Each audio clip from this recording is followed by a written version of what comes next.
It's Bronson Modern Gods. I am John. I'm Richard. Welcome, everyone. Again, we have some encapsulation drama.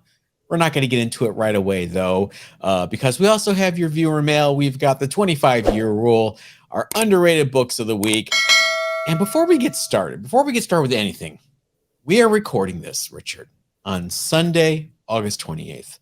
And it would be behoovy of us to honor the birthday of Jack King Kirby, who was born on August 28th. He would have been 105 years old today. And I don't know, I thought we should take a moment to express our appreciation for the king of comics, the man who created the Marvel Universe. I'm just going to say it. No, I agree with you. Yeah. Co-created. Okay, if you want to go there. Stan had his part in making it. Yeah, he made the Challengers of the Unknown, the Fantastic Four. Got it. Okay. I'm kidding. I'm joking, people. Of course, Stan had his part in it. And I thought we'd take a moment to share some of our favorite Kirby things. What you mentioned this. You couldn't find your copy. I happen to have mine nearby. I'm also wearing it today on my shirt. And that is Commandy #1. Yeah, Commandy, the barber, when I was a little kid, he always had copies of Commandy. He had different Marvel books, but Commandy is the one that I really took to. And I remember them fondly. And I remember this cover. This is just such a striking cover, tells so much story in just that one image. Why did that one hit you? Were you a Planet of the Apes fan? And I had seen the movies, I believe, at that point. It's just this poor kid. He's stuck in this world where he has no control, and he's trying to find his way. It kind of hit home for me, and it was just an interesting story. You know, there's always superheroes left and right, with I-beams and flying powers, and here's this Commandy. He's just a kid, and he's living this fantastic reality, and I thought that was really compelling. Interesting. At the time, when Kirby was doing that book, it was one of DC's best sellers. It was up there with Superman. I think it was like either it's #2 or #3 best-selling book after Superman in Action. It was a crazy time. It lasted 59 issues. Even after Kirby left, it ran for another 20-some issues. So good on him. I have to show this. This is my well-loved, well-worn copy of Captain America's Bicentennial Battles Treasury. Yeah, for those of you who weren't alive, 1976 was a weird time. Everything was bicentennial that year. It was a striking how many different ways they could incorporate the American flag in a variety of things. So Cap was just a perfect candidate for that kind of book. This book is amazing because, of course, it's written and drawn by Jack, but the inkers, instead of the typical Mike Royer, who inked pretty much a lot of his 70s output, this one has Herb Trimpe, John Romita, and Barry Windsor Smith inks a chapter. And the Barry Windsor Smith chapter is amazing because he just kind of really adds his, I don't know if you would call it detail. I guess you would call it detail, but it doesn't overshadow Jack's pencils. And I actually love Herb Trimpe inking Jack Kirby, which he did not do enough of. Another one I want to show off. It's a little bit of a Kirby obscura, but it is Police Trap from the 50s. Okay. I like this because it is an image of the police muster room. And, it's a bunch of cops standing around and reading the paper and getting their shoes shined. But there's so much happening on this cover. You see the drunk dude on the floor. For such a static scene, it still has that Kirby dynamism, dynamic issues. Yes. So I just thought that was a really cool one to share as well. Now, I am a huge Fantastic Four fan. So wait, what? A majority of my picks for Kirby are all from the Fantastic Four run. Behind me, we've got this angle back there. I There's mean, look at Fantastic me. Four number 5. We've got number 1. That's actually a golden reprint. There's more up at the top, but he's definitely an influence for me. What I want to highlight is one book that I bought just recently. This is 86, Fantastic Four 86. I love the giant Doom. Of course, it's going to be Doom on the cover, and the Fantastic Four down there.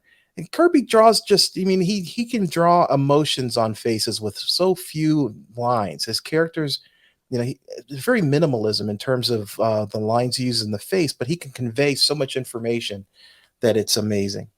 That is from that last year or so of the Fantastic Four, where Jack was kind of checked out, and you could tell what he was watching on TV because he would use that for the plots. Like that storyline is like The Prisoner, Yeah, where Dr. Doom takes the Fantastic Four and drops them in a village, and then there was another one where Star Trek had an episode where they went to this planet that was like gangster, or they went back in time, I think, with gangsters. And then there's a whole story where the Thing gets kidnapped by the Skrulls, who have an entire planet full of 1920s gangsters. So you could tell what Jack was watching on the tube when he was, I'll just use this. I'm not giving Marvel anymore my original characters. So God bless you, Jack. Thank you for everything. And I don't know what else to say except for happy birthday, Jack King Kirby. Let's move on to our hot book of the week. Richard, what is it? Our hot book this week is Savage She-Hulk number 1, the first appearance of She-Hulk. Now, note the TV show is, in my opinion, based more on John Byrne's sensational She-Hulk than it is this original run. But this maybe even a little more of Dan Slott's run as well, where she was the lawyer full time. Right. Well, she breaks the fourth wall, and all that started in Byrne's run. But this is her first appearance, and it's just skyrocketed. I remember this when this was a dollar bin book. It sure was. You could find this. You were leafing past them to get to the other books that you wanted in the box, and then all of a sudden, in the last few years, this really started to go up. I remember when it hit $200 for a 9.8, and I thought that was the cap. But no. It went. The high was actually about $1,100. The 9.8 12-month average is about $1,000. The last sale was about $825. So it's people are reacting to the show, I think, in a positive way. I mean, it has gone down a little bit, but the book is still worth a significant amount of money. Yeah, I'm cracking up. We had some commenters that agreed with us on our take. And it's okay to disagree, but have a good reason. People are saying, like she's acting all superior and smug, and yeah, you guys, it's character development. Maybe we don't know she's going to get humbled a little bit. Hang on, let's see what happens. No spoilers for episode 2, but there was one scene with Bruce that really threw me and told me where they're going with that character. If you know, you know. And you know what book to spec on for that one. But people have to remember the very first Iron Man, the very first Thor. These movies were introducing the characters. There was a lot of exposition, a lot of background work, because not everybody's a comic book fan. Marvel wants to sell tickets to people who are just average Joes who want to take their kids to go see a movie. And they may not know the backstory of these characters. So you have to establish them in these movies. The first phase was just that, and I see this being the fourth phase is more of that character development, and we will see them build upon this over time. If there's one thing I know about the first Iron Man and the first Thor movies, is that Tony Stark and Thor were very humble, and they weren't arrogant or anything like that. So yeah, come on, guys, it's character arc. Let's let the show breathe a little bit, and then you can make your decision. What I have to say is my wife enjoyed the Captain, Ms. Marvel show. It was a very interesting show, and she's enjoyed the She-Hulk show, and it's great. I sit next to her, and we both have a good time watching it, and that's what Marvel wants. Marvel isn't necessarily catering only to comic book fans, but to that larger audience. and we have to be able to live with that, because that's why they keep making these movies, you know. Meanwhile, across the street over at DC, I saw the first 2 episodes of The Sandman finally. Oh, what did you think? I loved it. Tons of Easter eggs for us.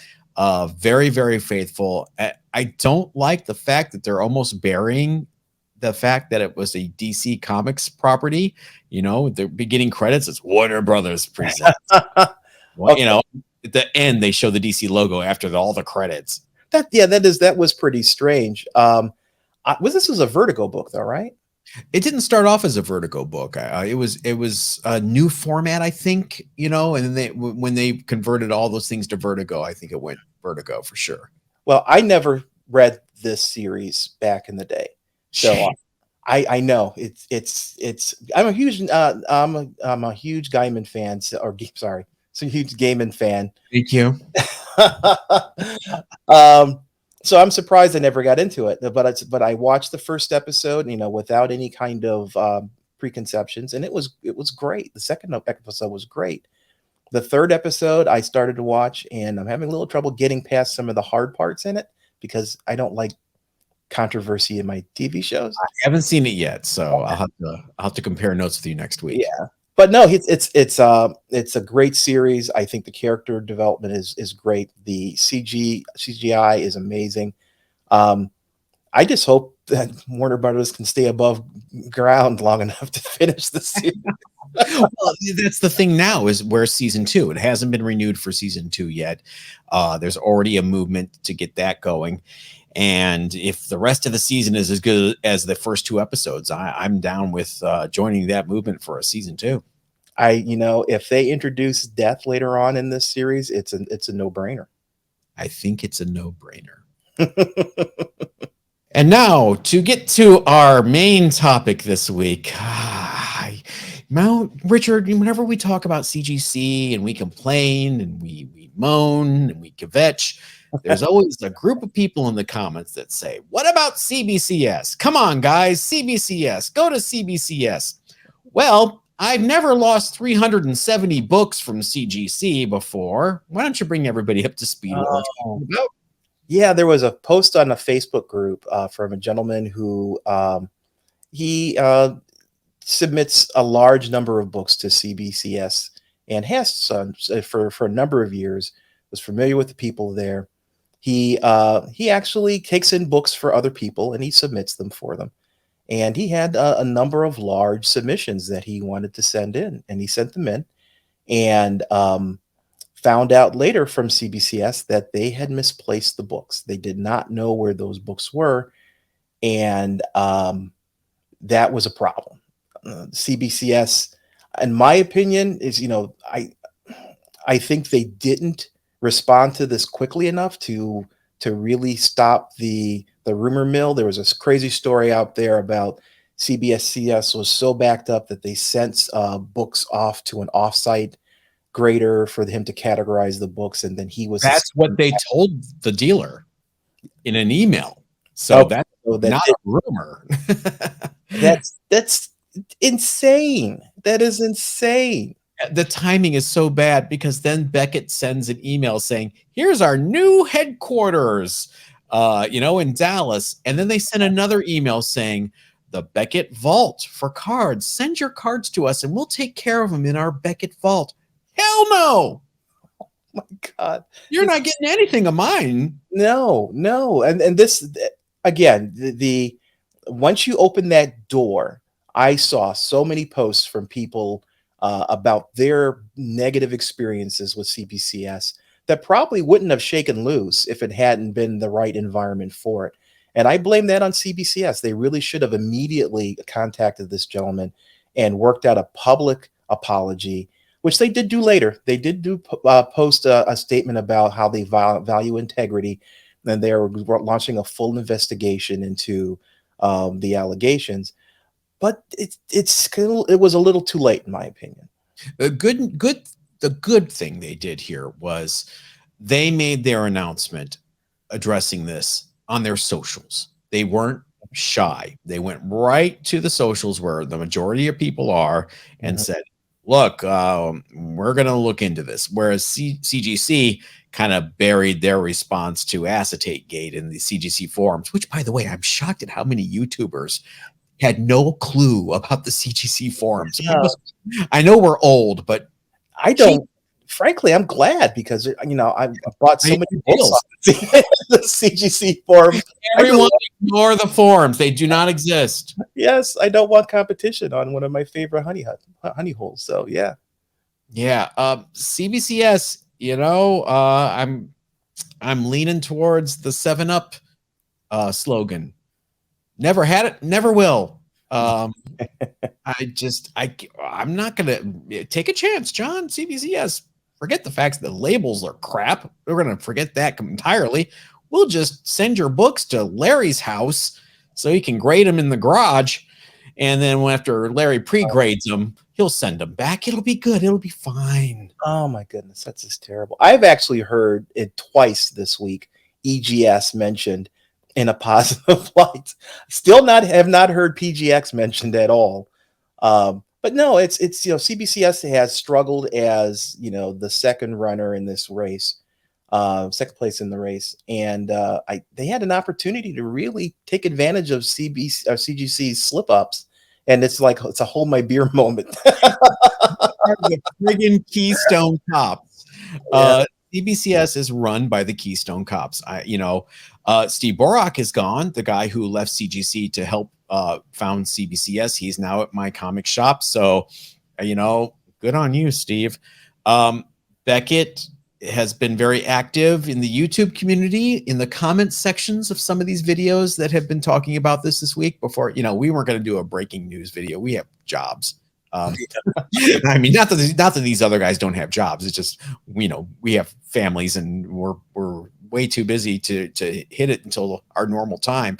But I'm looking, and Beckett's reps are in the comments saying, "Oh, we screwed up. We're going to go look into this." So, yeah. Is this the end of the encapsulation age? That's I never thought of it that way. I think it's an end of the rote trusting of the encapsulers, where you just send your book in by default to CGC or CBCS for the value, the certainty of the value of your book. I think a lot more people are going to stop and think, I sell it raw if I'm going to sell it, or keep it raw. It's an opportunity for someone to come up with a better way of protecting a book long term, other than bags and boards and selling it, because I'm sure there's a lot of people who just got their book slabbed for the protection. And well, you have some of those like Comic Clear and yeah, like that. There is something to be said about third-party grading. It has resolved a lot of the stress of selling raw books on venues like eBay and things like that, where you just can't trust someone's grading. I mean, you've ordered books from eBay before, and you've gotten them and like, they're mint, and then there's like a big corner fold, color breaking, and 3 staples are popped. Why were there 3 staples? Just weird stuff like that. And that really took away that friction and that stress. But I'm hoping this opens a whole new door of transparency. Yes. That's a very, very good point. One of the things that I have had a problem with both CBCS and CGC is how private they've kept their grading process. We don't really know how do they come up with a grade of a 9.8 versus a 9.6. We have some hints of what they are, and some empirical data based on the volume of books that we have in the wild, but we don't know. We really just don't know. And that means the way that CBC or CGC and CBCS come up with a 9.8 could be completely different. And if this results in us having some more visibility into that process, and having greater confidence that when we see a 9.8 from CGC, it's a 9.8 that the community would feel comfortable in considering it that grade. If that comes out of this, I think it's a positive change. I have going on 30 years of experience with e-commerce in my day job, selling products online, having them shipped.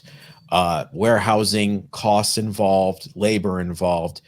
I would never in a million years ever imagine a scenario at any of my past jobs where my boss would come to me and say, John, can you take these cartons of merch home and get them prepped and then send them back when you're done? Yeah. Who made this decision? It has to be someone lower down the chain. I can't see anybody in senior management making the decision to do that. It is insanity. And the fact that that happened, just I can't ever personally send a book to CBCS. I can't do it. It breaks the chain of custody, right? I mean, you've taken a book that someone has submitted to you and you have taken responsibility for, and you own that book in terms of its state until you can encapsulate it and send it back to the original owner. If you take that book and then you hand it off to Larry, you UPS it off to Larry, things like what has happened now can happen because you have poor Larry. I hope the guy is doing well.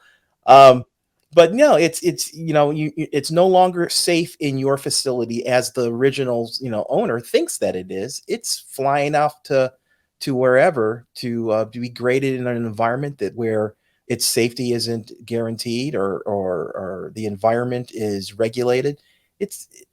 If that happens in CBCS, yeah, I think as a grading company it's going to be in jeopardy. Both of these companies, CGC and CBCS, it is like one step forward, 45 steps back. I mean, my Lord, what a year. And we're only in August. Yeah. I mean, we're almost in September. Okay, fine. But what else can possibly happen with these two companies this year?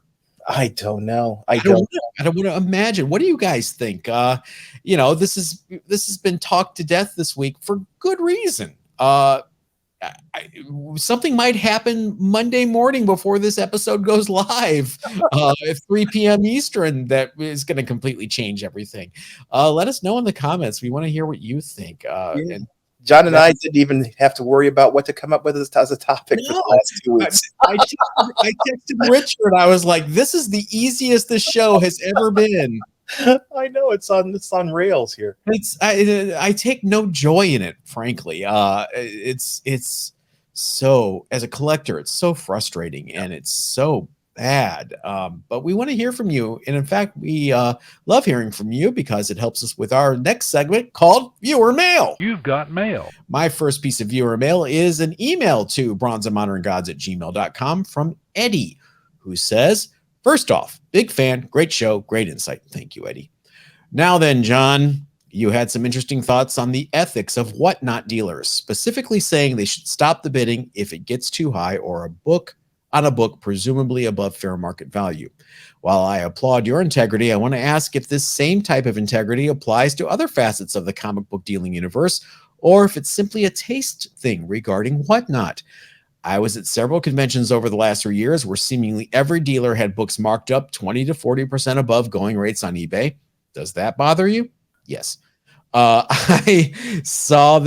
see this on claim sales, live sales, etc.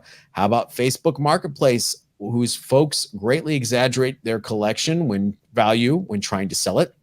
On the other side, how about buyers who get amazing deals because the seller doesn't know what they have? Isn't that ethically gross as well? Garage sales where an ASM 300 is found for $20. Eddie wants to know where we draw the line. And I got this email and I thought, you know what, Eddie, you've got a good point.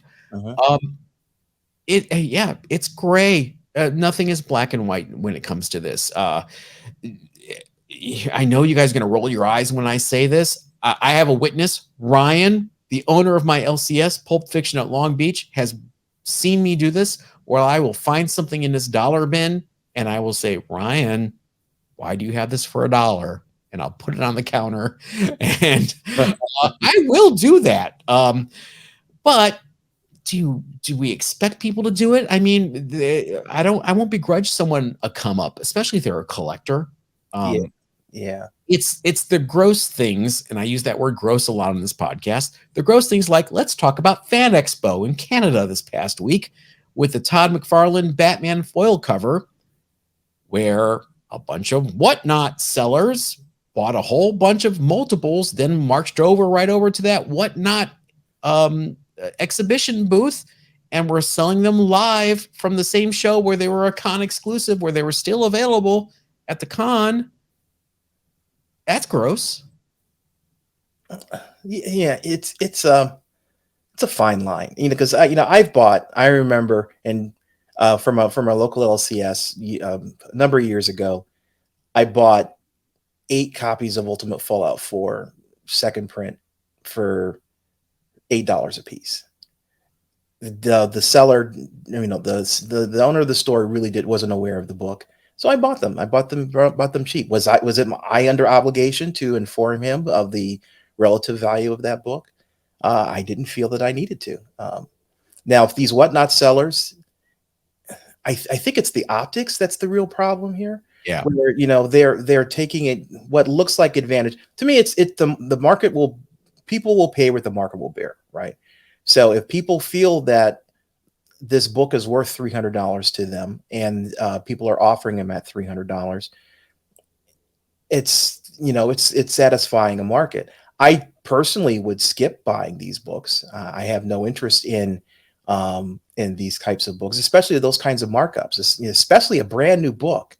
Paying an exorbitant amount of money for a book that is brand new, even if it's an exclusive for a con, is not the way that you're going to make money. You don't make money on a book by paying top dollar for it. If that's what your goal is, if your goal is having it a part of your collection, and I've been guilty of this, you pay what the market asks to pay, or you wait and hope the price goes down over time. But yeah, I think it's the optics that's here. Whatnot just seems to attract people who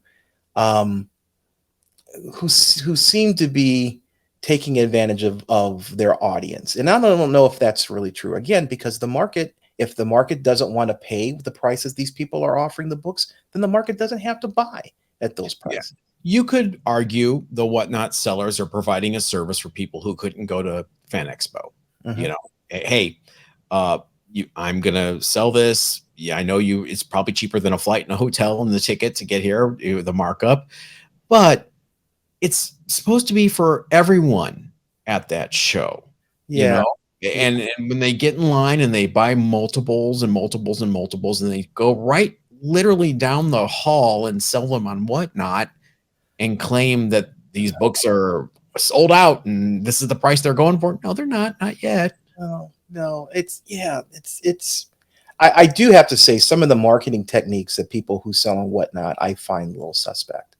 P.T. Barnum, you said it earlier today when we were talking. P.T. Barnum, in both ways. You're a ringleader, you're a ringmaster, you're got a circus going. But remember P.T. Barnum saying, there's a sucker born every minute, you guys. Don't be a sucker. Educate yourself. Yeah, there are opportunities on Whatnot to get great deals. Because either the audience isn't paying attention or the seller isn't paying attention.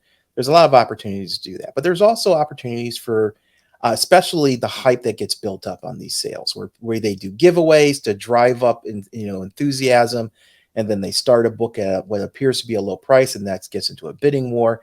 Don't be sucked into that. Look at this from a more subjective standpoint. And if the book is too expensive, don't buy it.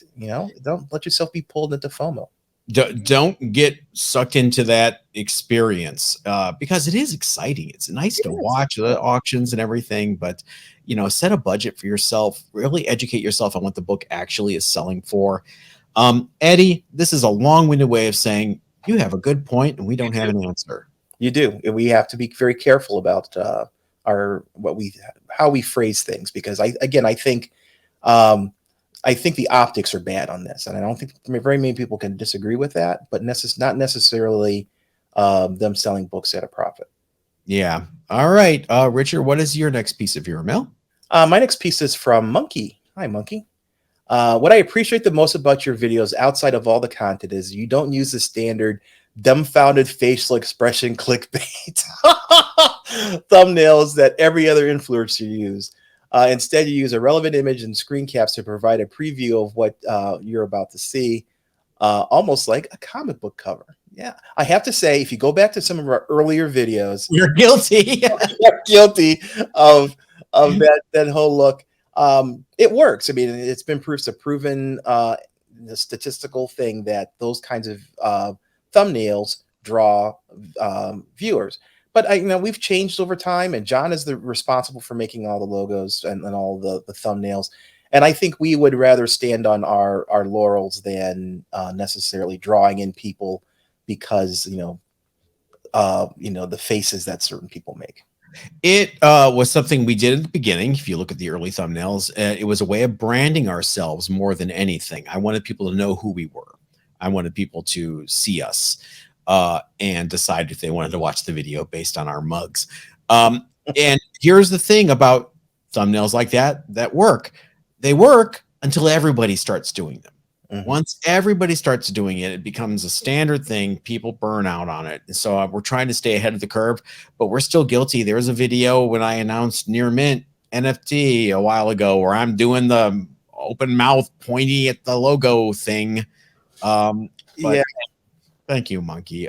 We'll try to keep it up, but yeah, we're very much like Richard says. We always look where the puck is going to be, not where it's at today. That's right. I have another email from bronzeandmoderngods@gmail.com from Warren, who writes simply, will you be attending the Long Beach Comic Con? Yes. Okay. Next. There's a little more. Okay. I have a little more. Yes, I will be there. Long Beach Comic Con is this coming weekend, September 3rd and 4th, this Saturday and Sunday. I'm going to be there because the guests include Howard Chaykin, Richard. Oh, wow. Okay. Dennis Cowan, who drew Hardware, and no, he didn't draw Hardware. He drew Icon. Okay. And The Question, one of my favorites. Ron Mars, who wrote Green Lantern for a long time in the Copper Age, a lot more. And some comic book retailers, some heavy hitters like Harley Yee, Ed Robertson, FVF Comics are going to be there. So absolutely, I will be there with Raphael doing a little bit of filming. We'll have a little con report. If you see me at Long Beach Comic Con, please do not pelt me with rocks and garbage. Just come up and say hi, and I will say hi. Yeah, you got to see if he's got an American flag number 198. I will ask Howard Bacon. Do you happen to have an American flag number 1 slab with you? Yeah, you never know. He may have one in his back pocket. Yeah. What do you have next? My next piece is from a friend of the show, Russell Loftus. We just call him Russ Loftus. Russ Loftus. As a collector, I want CGC to have the highest level of integrity as the current gold standard for grading.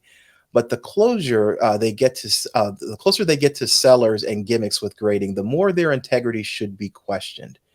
If they can be paid for a grade, which they have been, if they are aligned with sellers and publishers, they are not, as they are now with Whatnot, it can appear that you can pay for a grade even if that's not the case. You can't even appear to benefit from a sale if the grade you give it impacts the price. Even if there is no impropriety, it appears there is, calls all future grading in question and hurts the collector. They are acting as if there are not other options, and there are. Yeah, they're trying to have it, both ways. They're trying to be an impartial grading house, which their integrity is the basis of the value that you are buying by getting a grade from them. And they're also trying to be a reseller. And I don't think you can do that. You can't maintain that top of the mountain type of integrity if you're selling books on Whatnot, because there's, as Russ said, even if there is no sense of there's no impropriety, there's at least it doesn't pass the smell test, right? There's a potential for some issue, and they definitely sold grades. If you look at that invisible. I was going to bring that up. There's no potential of selling grades or being able to buy a grade. They have proven you can buy a grade. The whole bad idea, invisible comic thing, was the P.T. Barnum of the comics industry. Bad idea. Sucker born every minute, folks.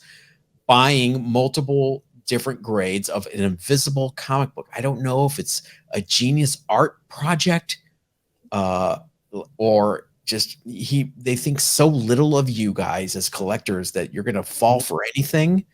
Yeah. I'm talking about this, again, you can't maintain integrity if you are selling if you're selling the grades. You know, they released a book in every grade, I believe, but 1.8. You can't tell me that they all were just the right kind of grade to fall into that category. You know, the 1.5 had to have been probably the same in condition as the 9.8. And Yes, but Richard, they told Bad Idea to stop selling those, so everything's okay now.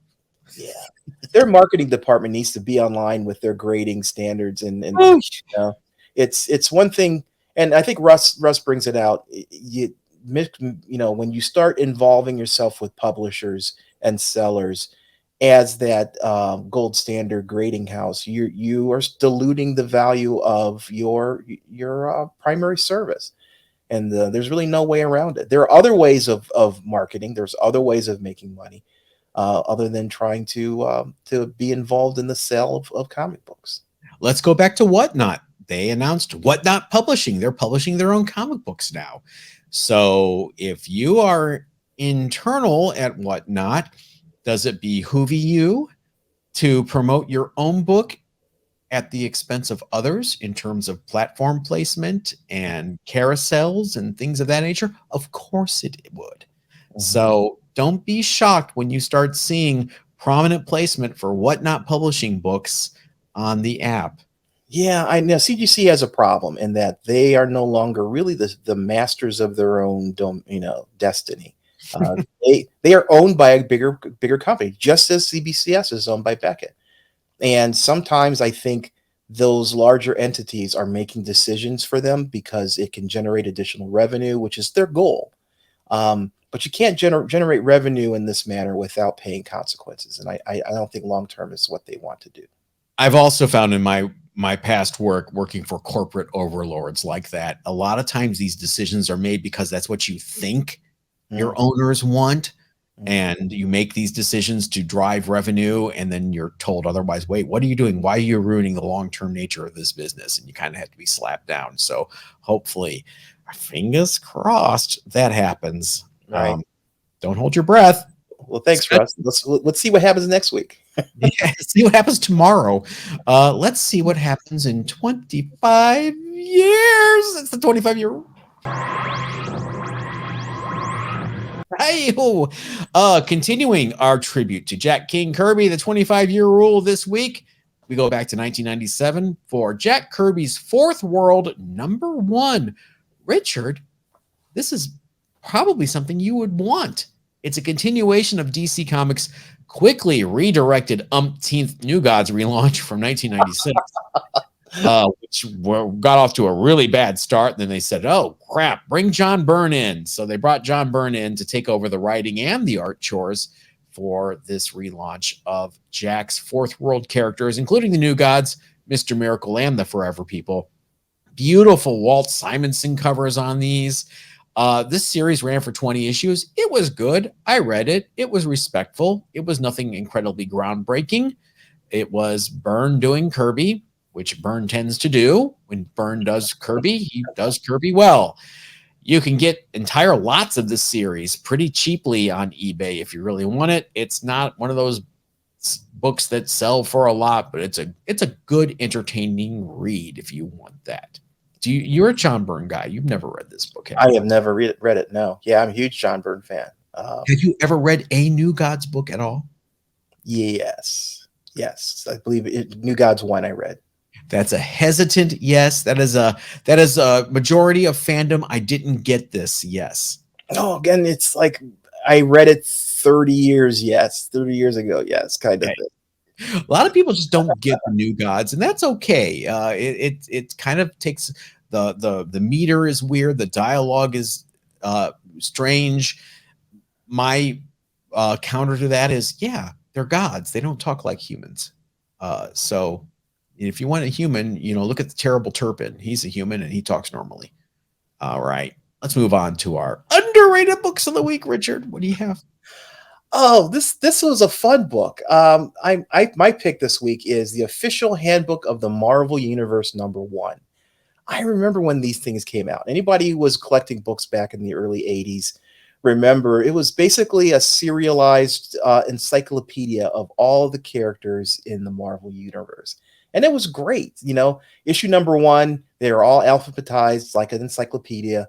And issue number one covered the Abomination to the Avengers Quinjet. And there was a total of 15 issues in the first run. And remember, this is 1982. This is back before there was the internet. This is back when you had a 300 baud modem hooked up to your computer. So if you wanted to find out who the Abomination or more information about these characters that were coming up in your comics, there really wasn't any kind of one place shopping kind of series to get that information. So this provided that kind of, you know, running dictionary of characters, and every issue came out, I'd pick it up, I would read through it, I'd see the different characters, and it was great. The one bad thing about this is Marvel tends to change characters' backstories and retcons characters. So there are a number of re-releases of this series that expanded upon the original content and made some of the necessary revisions. It was reprinted and expanded all the way up to 2009. There are a number of different series that went for this. Early versions had, you know, major characters would be one page full of information, but later versions you would have, you know, a number of pages for the major characters. And yeah, and I think the reason why this kind of died was because of the sheer number of changes Marvel made to different characters, and it's difficult, you know, once it's in print, unlike a website, you know, to be able to update that information, you have to release a new series, and it got to be a little bit cumbersome. But the GPA, the last sale for this was last year for $80 for a 9.8. And DC did a very similar thing with this. I cannot remember the name of DC. Who's Who in the DC universe. Oh, yeah, that's it. And I believe the DC series actually had 3-hole punches in it so that you could actually put the books. Well, they did that later. They had the big binder version. Yes, you're right. And Marvel did that later too. They had a black binder, Marvel Universe binder, and they did a series that kind of copied DC's, but in comic book size. Yeah, it's, you know, again, if you're a kid or reading comics during this era, I'm sure you've got a couple of copies of this in your collection somewhere. I have a number. I don't have the full set, but I do have more than enough. And it's a great memory, even if it's not very relevant today.